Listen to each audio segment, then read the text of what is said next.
भारत के साथ पंगा लेकर तुर्की ने क्या सोचा था कि वह सुरक्षित बचा रहेगा। तुर्की दूर है तो भारत उसका कुछ बिगाड़ नहीं सकता, या तुर्की को नेटो सदस्य होने का फायदा मिलेगा। तुर्की ने यह सोचा था कि भारत का इतिहास है, भारत ने अपना क्षेत्र छोड़कर कभी किसी और क्षेत्र में अपनी ताकत को नहीं दिखाया, तो आगे भी भारत ऐसा ही करेगा। हालांकि तुर्की ऐसे जो भी भ्रम पाल के बैठा था, भारत ने उन सारे भ्रम को तोड़ दिया। और यकीन मानिए, भारत के एक्शन से, भारत के फोर्स प्रोजेक्शन से तुर्की ने एक ऐसा कदम उठाया जिससे कि उसके डर का पता चला।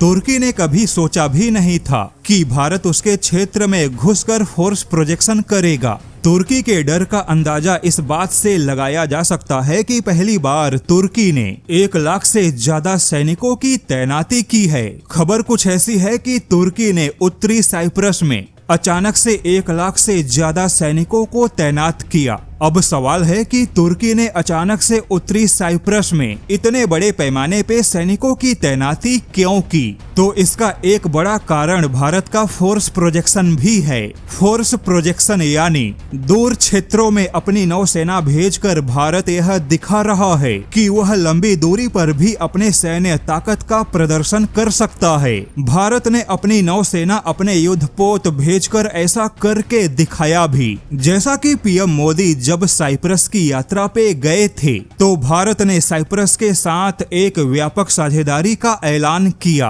भारत और साइप्रस के नौसेना के बीच में पासिंग एक्सरसाइज की मंजूरी मिली, जिसने तुर्की में डर का माहौल बना दिया। जैसा कि तुर्की 1974 से उत्तरी साइप्रस पे कब्जा करके बैठा है, लेकिन साइप्रस कभी भी तुर्की के सामने अपनी खुलकर ताकत नहीं दिखा पाया, क्योंकि यूरोप और अमेरिका ने कभी भी व्यवहारिक रूप से इस मुद्दे पे साइप्रस का कोई साथ नहीं दिया। साइप्रस यूरोपीय यूनियन का सदस्य होने के बावजूद रक्षा के मामले में लगभग अकेला पड़ा रहा। साइप्रस की अपनी छोटी सी सेना है, वह तुर्की के टक्कर में बहुत कमजोर है, और यूरोपियन देशों ने भी कभी साइप्रस के साथ कोई मजबूत रक्षा समझौता नहीं किया। यानी कि साइप्रस यूरोपीय यूनियन में केवल एक सामान्य सदस्य बन के रह गया।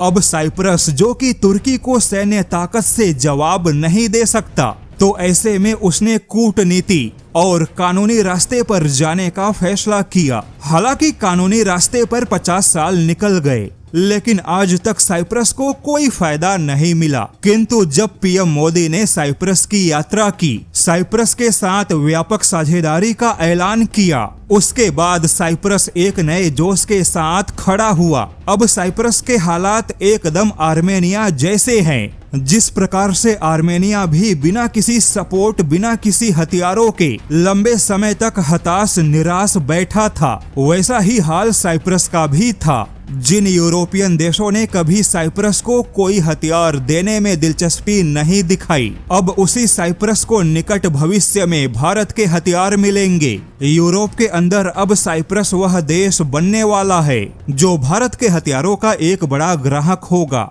बता दे कि भारत इसलिए साइप्रस के साथ खुलकर खड़ा हुआ और व्यापक साझेदारी का ऐलान किया, क्योंकि तुर्की ने खुलकर पाकिस्तान का साथ दिया, और उसी का नतीजा है कि अब भारत भी तुर्की के क्षेत्र में घुसकर पावर प्रोजेक्शन कर रहा है। भारत ने तुर्की को दिखाया कि अगर वह पाकिस्तान के साथ खड़ा होगा, तो भारत भी खुलकर साइप्रस को हथियार देने से पीछे नहीं हटेगा।